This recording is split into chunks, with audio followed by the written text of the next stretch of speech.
decía papá. No lo vamos a repudiar porque ya no está. Claro. A ver, Astrid Picchielni es una conocida periodista del diario La Nación, muy buena colega, la verdad que bárbara, que la vamos a entrevistar no por su labor como periodista, sino como mamá.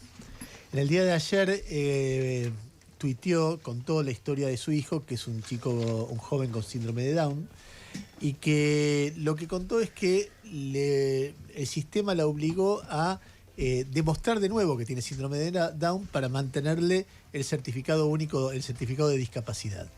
Y que naturalmente cuando fue a hacerlo le confirmaron, porque síndrome de Down no remite, con lo cual esto es un disparate. Pero lo interesante de la historia no es el caso de Astrid nomás y de su hijo, sino que inmediatamente por debajo del tuit de Astrid empezaron a aparecer pero infinidad de casos de distintas enfermedades y distintas situaciones donde el Estado obliga a revalidar el certificado único en situaciones, en condiciones, en trámites que son engorrosos, complicados, difíciles y a veces eternos. Y que a veces además terminan mal. Yo lo comenté hoy a la mañana, se inundó otra vez nuestros WhatsApp, nuestra cuenta de WhatsApp, la pública y las privadas, de casos y casos y casos. Astrid está en línea. Astrid, buen día, ¿cómo te va? Buen día, Ernesto, ¿cómo estás? Gracias por el llamado. ¿Cómo estoy? Déjame calcular, después te digo. A ver, mientras, contanos, ¿qué ves de todo esto vos? Mira, con alguna recurrencia hay que renovar el certificado de discapacidad. Lo que yo quise dejar reflejado ayer un poco en el hilo de tweets es que hay condiciones congénitas, hay diagnósticos irreversibles sobre los que no vale la pena sumar un trámite más. En algunos casos es cada 5 años, en otros es cada 2. En mi caso me lo dieron por 10, pero había otra mamá con un chiquito con síndrome de Down al lado mío, cuyo certificado tenía una validez de 5 años. Sentarnos ahí, a ver, hay toda una previa que es juntar la documentación y llenar formularios. Una vez más, es parte de nuestra vida, digamos, hay un tiempo que uno le destina en la vida cotidiana, en todos los días, a llenar órdenes, autorizaciones, reclamos, bueno, en fin. En este caso, para renovar el certificado de discapacidad que estaba prorrogado por la pandemia y por la cuarentena, tuve que juntar el informe de la institución a la que va, informe de los distintos terapeutas. Me pidieron, por ejemplo, el análisis genético, el resultado del laboratorio, que redescubrí que lo tenía después de revisar algunos papeles en un sobre que volví a abrir después de 22 años. Esa documentación va toda en un sobre, llega a la Junta Médica, la ve supuestamente antes, y cuando uno se sienta ahí, hicieron 2 o 3 preguntas, absurdas obviamente, porque no sumaban. Si uno dice, bueno, la discapacidad es una película, no es una foto, entre muchas otras cosas, entonces las preguntas que hace la médica tienen que ver a, bueno, un enfoque dinámico y a ver cómo el Estado puede llegar mejor. No, dónde vivía, si coincidía la dirección que había puesto con donde efectivamente vivía, en cuántos ambientes vivía. A lo que le dije, esto además lo acabo de llenar en la encuesta nacional, digo, el Estado no cruza datos. ¿Qué hace Lucio? Por ejemplo, puede dibujar, o sea, una humillación. Ni siquiera las preguntas que hizo sirvieron para que yo pudiera reflejar la historia de Lucio. Bueno, después recordé que hubo una madre, a quien no conozco, dicho sea de paso, que juntó firmas para que el certificado de discapacidad no tenga que ser renovado cuando hay situaciones de este tipo. Incluso, como en la vida, Ernesto, hay gente más empática y cálida y hay gente que lo es menos. Muchas de las personas con las que me cruzo en los trámites son divinas, otras no tanto, digo, pero hay muy buena gente que sabe que esto es casi un como sí, que es algo testimonial, que es absolutamente burocrático. Entonces uno se pregunta, ¿por qué el Estado no pone las energías en ir a detectar a la población que tiene alguna discapacidad y que por desconocimiento, por desinformación, no tiene el certificado de discapacidad, Astrid, que es el instrumento que te allana muchos caminos a la hora de acceder a tratamientos, a medicación, a viajar en el transporte público sin tener que pagar? hay mucha más gente con discapacidad que gente que tiene certificado de discapacidad. Pongamos la energía en eso y no en renovar, en constatar que la persona a la que le amputaron una pierna sigue sin tener una pierna. Es una humillación, es indigno, es estigmatizante, es cansador, es tristísimo, te obliga a volver atrás en un montón de cuestiones.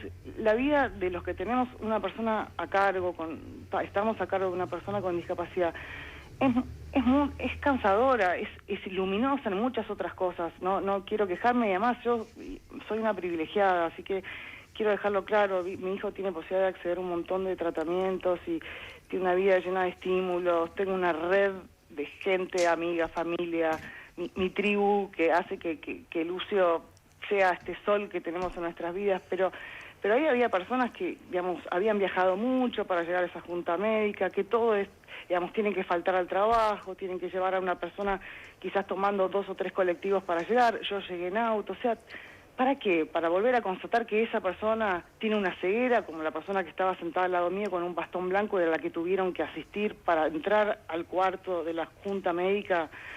En fin, me parece que no es el camino. Astrid, a ver, déjame decirte 2 o 3 cositas. Nosotros, desde que empezamos a hablar a la mañana, tuvimos gente que nos escribía dando argumentos de por qué había que renovarlo. Uno dice, bueno, porque hay certificados truchos, hay gente y entonces hay que revalidar. Otro nos escribió, cada CUD tiene un código de números que tienen que ver con una clasificación internacional que remite a distintas áreas biopsicosocial, Sí. donde se necesitan los apoyos. Esto con el tiempo va cambiando y es una visión que entiende el problema de discapacidad como dependiendo de las diferentes variables del contexto, no solo del diagnóstico. Otra persona me decía que históricamente, cuando una persona conseguía el certificado de discapacidad y algunos síntomas remitían, no había forma de quitárselo porque no había ninguna segunda instancia y quedaba estigmatizado con esa condición más allá de su condición real. ¿Alguno de estos argumentos te convence o te parece que todos son disparates? Mira, ¿puede haber certificados truchos? Puede haber, no lo sé, estaría bueno constatar y si es así, no deberían existir. Por las conversaciones que yo tengo en los distintos universos por los que transito, la gente que tiene una enfermedad o que tiene un accidente y está pasando por una discapacidad transitoria, por ejemplo motora, no va a hacerse el certificado de discapacidad, que es algo muy fuerte, en algunos casos humillante o vergonzante o digamos, muy movilizante. No lo hacen, estiman que van a transitar eso, bueno, con una movilidad reducida, eso va a pasar digamos, y no van a haber sacado el certificado de discapacidad. Los que llegan a esa instancia es realmente porque hay algo que es irreversible, de distintas maneras. Otra cosa, efectivamente, en el certificado que me mandaron, que me dieron ayer, había una serie de números que indican que tienen que ver con un nomenclador. Ninguna de las preguntas que me hicieron ahí, porque eran más operativas, reflejaban, o sea, no sé en base a qué, porque me hicieron preguntas que si hubieran leído los informes que yo les di, no me las hubieran preguntado o directamente no hubiera ni tenido que ir. Astrid, ¿y el trámite es respetuoso, es engorroso, es irrespetuoso, es eterno, es rápido? ¿Contemplan que hay seres humanos que necesitan que eso sea expeditivo, rápido, práctico, o es Mira, yo lo hice de manera presencial, se puede hacer de manera virtual y hay gente muy amorosa en muchas instancias conteniendo y acompañando en el trámite. Yo prefería hacerlo presencial, que eso implicó reunir toda la documentación que me pedían. Incluso cuando me dicen, bueno, y si tenés el análisis genético, le digo, pero ¿para qué? Me dicen, no, cuanta más información, cuanto más informe, mejor. Bueno, ya que estaba, digo, mandé todo. Una vez que reuní toda esa información, salí con un turno asignado para dentro, digamos, 2 meses después. En realidad hay mucho atraso ahora por la prórroga que dieron durante la cuarentena y la pandemia, entonces están renovando todo lo que quedó suspendido, lo que quedó en suspenso por esta situación. Y después ahí habré estado 2 horas, 2 horas y media, qué sé yo, no sé qué decirte, Ernesto. Es un trámite más de la infinidad de trámites que uno hace. Tengo 2 preguntas finales. Sí. La primera, me doy cuenta que vos sos una mamá muy dedicada a Lucio, a tu hijo. Sí. Y me imagino que en este momento por ahí hay gente escuchando que recién arranca con la experiencia de tener un chico con síndrome de Down. Si tuvieras que darle, no sé, alguna reflexión, iba a decir consejo, pero no quiero llevarlo a ese nivel, alguna reflexión, algo que surja de tu experiencia que a ellos les pueda servir, ¿qué le dirías? Mira, todos somos tan distintos, ¿no? Y con vidas tan distintas. Puedo hablar solo de mi caso. En mi caso, por muchos motivos, la noticia fue un shock. Y alguna vez conté, ¿no?, que él no lloró en la sala de partos, como suelen llorar los bebés cuando nacen, que tiene que ver con un reflejo. Y nosotros, la familia, lloramos días enteros cuando lo recibimos. Pero de ahí en más fue un camino que tiene, por supuesto, muchos desafíos y obstáculos, y también tiene momentos luminosos, momentos de mucho humor. O sea, yo no me imagino, obviamente, mi vida sin Lucio. No lo cambio a Lucio por nada, pero sí, hay momentos de cansancio, sí hay momentos de preocupación. Hemos pasado por distintas instancias de temas de salud, sin ir más lejos en el 2018, con una internación domiciliaria, después, bueno, un tema bastante complicado en el que yo me asomé al abismo y creí que me desintegraba. Por suerte eso pasó, no es que pasa con regularidad. Pero la experiencia de un hijo en general, y en este caso, y en mi caso, eso es maravillosa. Pero bueno, tiene estas cosas que no tienen, digamos, que no tengo que atravesar con mi otra hija, por ejemplo, claro, ¿no? Con ella tengo que acompañarla de otra manera. ¿Y hasta dónde crees que puede llegar un chico con síndrome de Down, un joven con síndrome de Down? Quiero decir, ¿qué nivel de integración laboral? Si la sociedad fuera humana, ponele, fuera sensible, fuera empática, ¿hasta dónde? Mira, todo es mejor juntos, ¿no? La verdad que nos hace mejor a todos. Lucio tiene una vida absolutamente integrada, y como todas las personas hay distintas inteligencias, hay distintos potenciales, y también reciben distintos estímulos, entonces es absolutamente variable. Quiero decir, hablo por ejemplo de los amigos de Lucio, los contemporáneos. Algunos hablan muy bien, otros no hablan nada. Algunos juegan deportes fantásticamente bien, otros que son más hipotónicos o tienen algún tema motor además, bueno, no juegan tan bien y tienen bastante dificultad. El paisaje es totalmente diverso. Algunos tienen lectoescritura y otros no. Algunos se atan los cordones, una operación compleja que mi hijo, por ejemplo, no puede hacer. De hecho, el otro día salía de fútbol, en un partido de fútbol con él, y había uno que andaba con los cordones desatados. Entonces empecé a seguirlo a ver, digamos, cómo resolvía, que no era mi hijo, otro, ¿no? Un amigo. Sí.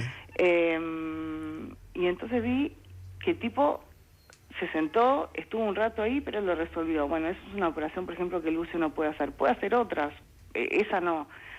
La verdad que es muy... cambia mucho respecto de la persona. No podría decirte hasta dónde. Algunas, por supuesto, viajan solos, tienen autonomía. Imagino que dadas ciertas condiciones, el amor define mucho, ¿no?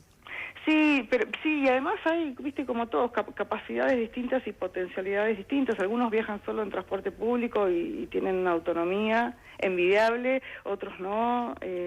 Algunos son más apáticos. Algunos tienen, por ejemplo, cuestiones no asociadas al síndrome Down, pero cuestiones extra, qué sé yo. En el caso de la cardiopatía, 1 de cada 2 personas con síndrome Down tiene cardiopatía, eso puede ser un factor. Pero en algunos casos además hay epilepsia y convulsiones, o hay, bueno, distintas cuestiones. Y bueno, esa complejidad te pone en otro plano, digamos, ¿no? Astrid, en todos estos años, cuando se ha jugado mucho el tema del lenguaje, son discapacitados, con capacidades especiales, con retraso, con ¿a vos eso te importa de alguna manera en el respeto que vos sientas al tratamiento del tema?